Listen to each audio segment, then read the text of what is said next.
Listen, when you're the apex predator of the galaxy for 3,000 years, you get comfortable. You get sloppy. You start thinking that nobody's going to challenge your carefully maintained reign of terror because, well, nobody has for literally 3 millennia. The Vrax Dominion had it all figured out. They were 12 feet tall, built like the unholy offspring of a scorpion and a bulldozer, and possessed technology that could crack a planet like an egg if they felt like making an omelet. They'd subjugated 47 species across 200 star systems, and they'd done it with the kind of casual brutality that would make a Bond villain say, "Hey, maybe dial it back a notch?" Their secret? Simple. Find a species just advanced enough to be useful. Show up in orbit. Demonstrate that you can turn their capital city into a very expensive parking lot. Accept their surrender. Rinse, repeat, dominate. For 3,000 years, this formula worked flawlessly. Then they found Earth. Well, found is generous. Earth had been on their radar for a while, but the Vrax had a policy: never wake sleeping dogs. Or in this case, never wake a species that had somehow managed to blow itself up. Just enough to trigger a global cryo-exodus without actually achieving extinction. The Vrax surveillance drones had watched humanity pack itself into colony ships, put everyone on ice, and blast off into the void searching for new real estate. Let them sleep, the Vrax High Command had decided. By the time they wake up, they'll be scattered, disorganized, and easy to absorb into the Dominion. Spoiler alert, this was not humanity's best moment, strategically speaking, but it also wasn't their worst. That honor belonged to the Great Emu War of 1932, and we don't talk about that. Commander Ryloth. Think of him as middle management with delusions of grandeur and enough spikes on his carapace to open a hardware store. Stood on the bridge of the inevitable conquest. Yes, they actually named their ships things like that. Subtlety was not a Vrax virtue. Status report, Ryloth rumbled, his voice like gravel being processed in a cement mixer. We've located a human colony vessel, Commander, his navigation officer reported. The Aurora's Promise. Adrift in the Kepler sector. All systems dormant. Approximately 2,000 humans in cryosleep. Ryloth's chitinous faceplates shifted in what passed for a Vrax smile. Perfect. We'll board her, claim the vessel as salvage, and add 2,000 more workers to the labor pools. Easy credits. What could possibly go wrong?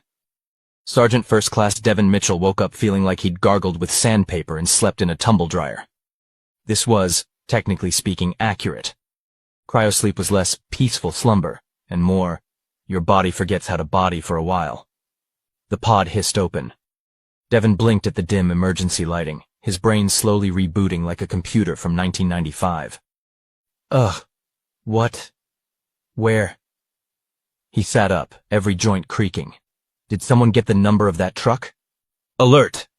The ship's AI announced in that special tone that meant something had gone catastrophically wrong. Unauthorized boarding in progress. Defensive protocols offline. Would you like to hear some relaxing music while you panic? Pass, Devin croaked, rolling out of his pod and immediately regretting every life choice that had led him to this moment. The cryobay was a mess. Half the pods were damaged. Sparks showered from severed cables. And through the bulkhead door, he could hear the unmistakable sound of something large, angry, and definitely not human tearing through the ship. Devin was military. Ex-army to be specific, from back when Earth still had armies and reasons to use them. He'd signed up for the colony ship as security, mostly because the pay was good and the alternative was staying on a planet that was cosplaying as a microwave oven. He stumbled to the emergency locker, which, miraculously, still worked. Inside, 1 combat rifle, 2 magazines of ammunition, and a note that read, "Good luck, you're going to need it. Engineering." Thanks, engineering. Super helpful, Devin muttered, checking the rifle. Still functional. Small miracles. The ship shuddered. Something exploded in the distance. Devin could hear voices now, not human voices. These were deeper, rougher, like someone had taught a landslide to speak. He crept toward the door, rifle up, and keyed the intercom. "This is Sergeant Mitchell to any crew still breathing. We've got hostiles on board. If you can hear this, arm yourselves and rally at the bridge." Silence. Then, Sarge, this is Corporal Hayes. I'm in Cryo Bay 7. I just woke up to something that looks like it could bench press a tank. What's the plan? The plan, Devon said, checking his ammo again, is don't die. Secondary objective, make them regret boarding this ship. I like that plan. Simple, direct. Glad you approve. Now get moving. Commander Ryloth was having a wonderful time. His boarding teams had swept through the ship like a hot knife through particularly compliant butter. The humans were all asleep. The ship's defenses were offline. This was going to be the easiest acquisition in Dominion history. Then he heard the gunfire. Report! He barked. Commander, we're taking fire in Sector 4. The humans are awake. They're armed. Ryloth's chitinous plates clicked together in agitation. Impossible. The ship's systems were dormant. How did they— Does it matter? His tactical officer shrieked. Vector is down. So is Croth. These things they're using. They're primitive kinetic weapons, but they're effective. Ryloth felt something unfamiliar stirring in his chest. Was it concern? No, that couldn't be right. The Vrax didn't do concern. They did conquest. Send in the assault team. Full armor. Eliminate all resistance. Sir. Yes, sir. Devon was having the time of his life, which is to say he was absolutely terrified, but running on enough adrenaline to power a small city. He'd linked up with Hayes and 3 other crew members, 2 engineers and a pilot named Torres who'd apparently been a competitive shooter before the whole Earth becoming uninhabitable thing ruined everyone's hobbies. Okay, Devon panted, crouched behind a bulkhead as plasma bolts, because of course the aliens had plasma weapons, scorched the walls above their heads. New plan. We can't hold them off forever. We need to get to the bridge and lock it down.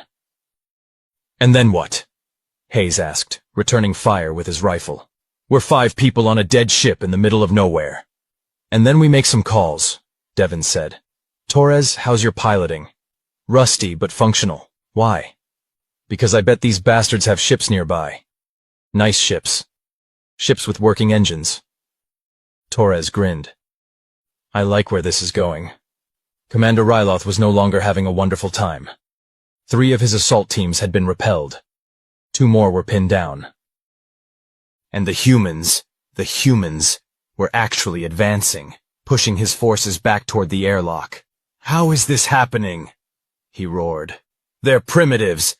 They use projectile weapons. We have superior technology. His tactical officer, looking significantly less confident than he had an hour ago, offered weakly. Superior technology doesn't help if you're dead before you can use it, sir. Thank you for that insight, Ryloth snarled. Pull back to the inevitable conquest. We'll bombard the ship from orbit. Sir, our teams are still on board. Did I stutter? Devon kicked open the bridge door, rifle sweeping for targets. Empty. Good. Hayes, secure the room. Torres, get those systems online. I need communications yesterday. On it! Torres dove for the pilot's console, her fingers flying across the controls. Okay, we've got partial power. I can maybe get us a distress signal, but do it. Sarge, one of the engineers called out, pointing at the view screen. We've got a problem. Devon looked up. Through the viewport, he could see the massive alien warship pulling away. Its weapon arrays were glowing with a nasty orange light. They're going to blow us up, Devon said flatly. Yeah, Hayes agreed. That's what it looks like. Huh. Devon considered this. Torres, how fast can you get this bucket moving? This bucket has no engines, Sarge. We're a drifting cryo ship. Right, okay. Devon thought for a moment. Then he smiled. It was not a nice smile. New plan. How fast can you get their ship moving? Torres blinked. Their ship? I don't— Oh, you're insane. Probably. Can you do it? If I can slice into their network through the boarding airlocks they left connected. Maybe. But that's a big if, and we'd need their security protocols, which we definitely don't have. Hayes cleared his throat. About that. I may have grabbed something off one of the dead aliens. Looked like a command datapad. Everyone stared at him. What? I was being resourceful. Devon laughed. Actually laughed. Hayes, you beautiful disaster. Torres, get to work. Everyone else, we're about to do something either really brave or really stupid. What's the difference? One of the engineers asked. Whether it works. Commander Ryloth was preparing to fire when his tactical officer started making distressed noises. Commander! We're locked out of the weapons systems. What? Navigation's offline too, and life support is— Commander, someone's hacking the ship! Ryloth's blood ran cold. Well, as cold as Vrax blood could run, which was technically room temperature but felt very cold metaphorically. Those humans, they're still fighting? It gets worse, sir. They've activated our self-destruct sequence. They've what? 10 minutes until detonation. Override codes aren't responding. Ryloth stared at the view screen, where the drifting human ship sat innocently in the void. Inside that ship, 5 humans had just hijacked a Vrax warship and turned it into a very expensive bomb. Abandon ship, Ryloth said quietly. Sir? Abandon ship! Devon watched through the viewport as a fleet of escape pods erupted from the alien warship like popcorn in a microwave. Think they got the message? Hayes asked. Oh, they got it. Devon grinned. Torres, nice work. Can you cancel that self-destruct now? Already done. And I've got good news. Their ship's automatic systems logged a distress beacon before they bailed. It pinged every Vrax vessel in the sector. That's good news? It is when that beacon includes all their tactical data, fleet positions, security protocols, and, oh, this is my favorite, the access codes to their entire communication network. Torres's grin was downright predatory. We just got handed the keys to their kingdom, Sarge. Devon processed this. Then he started laughing. Couldn't help it. Sarge? Hayes looked concerned. You okay? Oh, I'm fine. I'm just thinking about how humanity spent 3,000 years in cryosleep while these guys terrorized the galaxy. And they woke us up. They actually woke us up. He shook his head. Worst mistake they ever made. 6 months later. The Vrax Dominion was no longer the apex predator of the galaxy. This came as quite a shock to the Vrax, who'd spent 3 millennia believing they were invincible. Turns out, invincibility is a fragile thing when you've got 2,000 very annoyed humans spreading through your territory like a particularly aggressive virus. See, humanity had learned a few things during its time on Earth. Mostly things like how to be absolutely terrifying when properly motivated, and guerrilla warfare tactics, and the fine art of making friends by liberating them from oppressive overlords. The other 47 subjugated species. They were very interested in these concepts. Devon, now somehow commanding a fleet of liberated ships, he'd tried to explain that he was just a sergeant, but apparently, the guy who hijacked a Vrax warship with 4 other people was a pretty solid resume. Stood on the bridge of the Aurora's Promise, now fully operational and significantly more armed than before.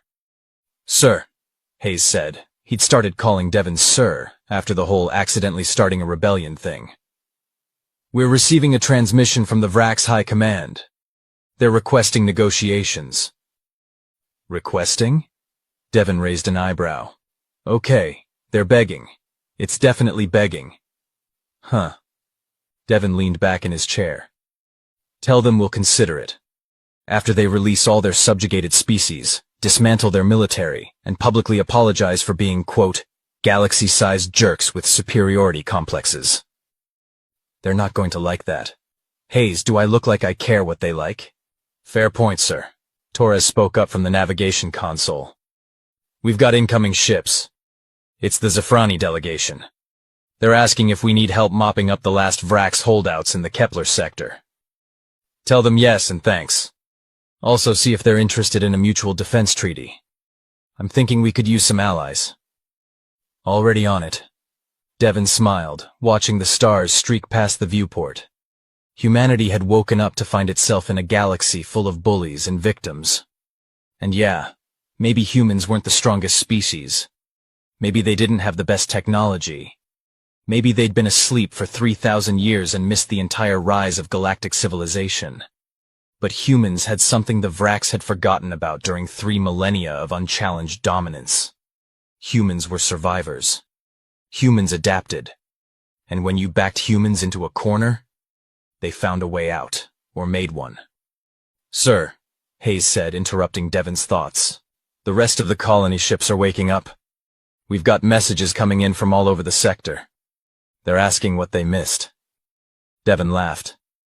"Tell them they missed the Vrax Dominion thinking they could push humanity around.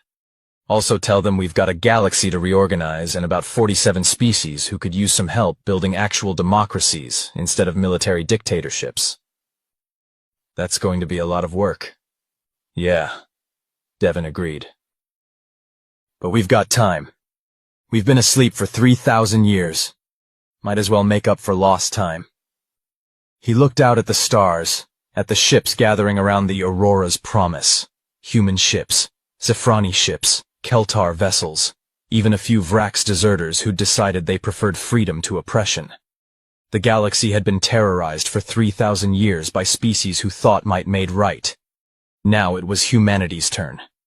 And humanity was going to do things differently. Starting with making absolutely sure nobody ever made the mistake of threatening them again. Because if the Vrax had taught humanity anything, it was this: the galaxy didn't need another empire.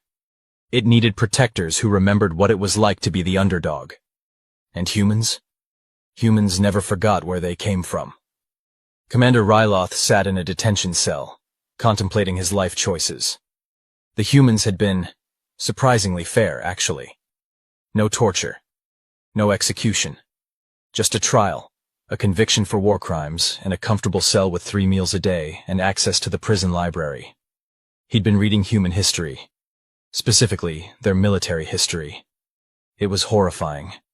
These creatures had spent 10,000 years perfecting the art of killing each other, and they documented everything. Every strategy. Every tactic. Every dirty trick and clever ambush and brilliant flanking maneuver. And then they'd just stopped fighting each other and turned all that creativity towards surviving a dying planet. "We could have left them asleep," Ryloth muttered to himself, turning another page. "We could have just left them alone." But they hadn't. And now the galaxy belonged to the species that had weaponized stubbornness and called it courage. Ryloth turned another page in his book, a human text called The Art of War, and sighed. "We really should have left them asleep," he said to the empty cell. Somewhere in the prison, a human guard laughed. "Yeah, they really should have."